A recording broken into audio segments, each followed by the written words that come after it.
రేవంత్ పాలనలో అన్ని వర్గాల జనం ఇబ్బందులు పడుతున్నారు. ఇచ్చిన ఏ హామీని కూడా నిలబెట్టుకొని కాంగ్రెస్ సర్కార్పై నిప్పులు చెరుగుతున్నారు.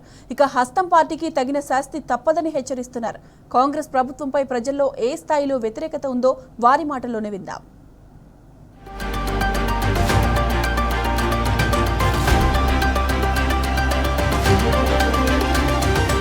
కాంగ్రెస్ ప్రభుత్వం అధికారంలోకి వచ్చి దాదాపు 15 నెలలు గడుస్తున్నా అంటే వాళ్ళు ఆ అధికారంలోకి వచ్చే ముందు ఏవైతే 6 గ్యారెంటీలు ఇచ్చి ప్రజల్ని వట్టిగా తప్పుదోవ పట్టించి అధికారంలోకి వచ్చిరో ఈరోజు 6 గ్యారెంటీలు అనేది అమలు కాకుండా తెలంగాణ ప్రజలు తీవ్ర ఇబ్బందులు ఉన్నారు.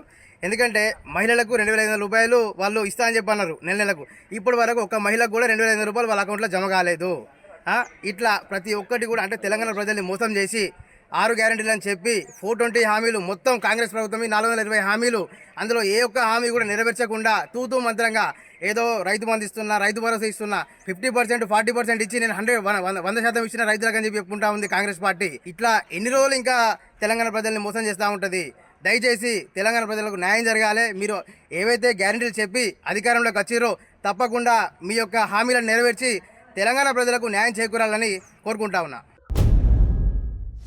ఇప్పుడు నడుస్తున్నటువంటి కాంగ్రెస్ పాలన 420 పాలన 420 హామీలు ఇచ్చి కూడా ఒక హామీ కూడా నెరవేర్చినటువంటి గవర్నమెంట్ కాంగ్రెస్ గవర్నమెంట్. ఈ ప్రాంతంలో పొలాలు ఎండిపోతున్న నీళ్ళు ఇవ్వలేనటువంటి ప్రభుత్వం ఈ కాంగ్రెస్ గవర్నమెంట్. ఏది చెప్పినా ఏ హామీ కూడా నెరవేర్చలేనటి గవర్నమెంట్ ఈ కాంగ్రెస్ గవర్నమెంట్. ఆడవాళ్ళకి 4,000 ఇస్తా అని చెప్పినారు, అది ఇవ్వలేదు. మహిళలకు స్కూటీ ఇస్తా అన్నారు, అది ఇవ్వలేదు. తీరా పొలాలు చేతికొచ్చే టైంలో పోయినసారి ఎండిపోయినాయి, ఈసారి కూడా పూర్తి స్థాయిలో పొలాలు ఎండిపోవటానికి కారణమవుతున్నారు. ఆ ప్రాజెక్టులో సరైనటువంటి మేనేజ్మెంట్ లేక ఇటువంటివన్నీ జరుగుతున్నాయి. మహిళలకు ఇచ్చేటువంటి పాపం న్యూట్రిషన్ కిట్ను కూడా ఆపడం చాలా ఘోరమైన విషయం. పోయిన గవర్నమెంట్ వీరికి ఫుడ్ ఏర్పాటు చేసినది, కేసీఆర్ కిట్ను ఆపేస్తున్నారు. ఎన్నో కారుణ్య మనిషికి సంబంధించినటువంటి సంబంధించిన స్కీమ్లు మొత్తం ఆపడం చాలా ఘోరం. కళ్యాణ లక్ష్మి అన్నారు, షాదీ ముబారక్ అన్నారు, తులం బంగారం అన్నారు. కళ్యాణ లక్ష్మి తులం బంగారంగా ఏది ఇవ్వట్లేదు వీళ్ళు. అందువల్ల ఈ గవర్నమెంట్ని 420 హామీలు ఇచ్చిన గవర్నమెంట్ 420 గవర్నమెంట్గా మేము పేర్కొంటున్నాం. బాగాలేదు నాకు కూడా. ముసలాయన చచ్చిపోయిండు, నన్ను పట్టించుకునే దిక్కు లేక పింఛన్ రాక ఏ కోడలు కొడుకు డేగటలు వీళ్ళు అడకొచ్చుకొని తింటాను. 400 హామీ చెప్పిండు, మరి అలా లేని వాళ్ళకి బొత్తిగా ఇస్తామని 12,000, 16,000 అన్నాడు. రూపాయి ఇయ్యలే నాకు. ఇప్పుడే నాయం మరి ముసలాయనకు వస్తేనే బతికినాం మేమిద్దరం. ముసలాయన పింఛన్తో బతికినాం ఇద్దరం. ఇక ముసలాయన పైన నాకు పింఛన్ లేదు, వీళ్ళు అడుక్కొని తింటాను. ఒక్క హామీ కూడా మాకు ముందుకు రాకపోయా. ఇల్లు లేదా, వాకిలు లేదా, నా కాలు చెయ్యి రెండా ఉడయా, నాకెవరు లేరు దిక్కునైనా మీకు దండం పెడతాయి. ఆ పింఛను కూడా టైం ప్రకారంగా రాట్లే. ఒకసారికి వచ్చే పింఛను 20 తారీఖు, 21, 22, 23 అట్లా వస్తుందయ్యా.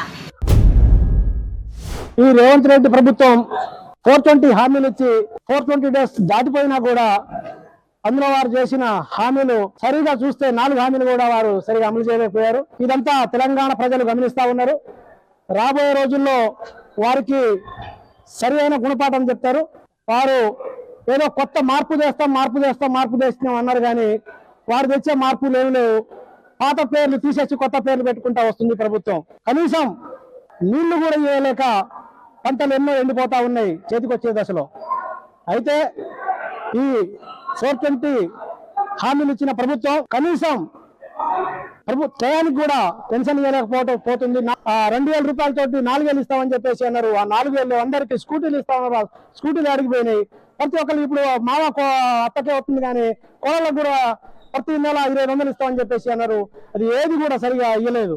ఇంకొకటి, ఈ మధ్యన ఏమన్నా సోషల్ మీడియాలో చూసినావు, సరిగా జీతాలు కూడా ఇవ్వలేని పరిస్థితి. ఒక నెల జీతం ఆపి ఇంకొకరికి పెన్షన్, ఒక నెల పెన్షన్ ఆపి ఇంకొకరికి చేద్దామన్న టైపులో వారు షిఫ్ట్ వైజ్గా వారు ఈ పాలన చేస్తూ ఉన్నారు. కావున తెలంగాణ ప్రజలు గమనించాలి. ఈ యొక్క 420 ప్రభుత్వాన్ని వచ్చే రోజులలో సరి అయిన తగిన గుణపాఠం చెప్తారని చెప్పేసి నేను ఈ సందర్భంగా కోరుకుంటూ ఉన్నా.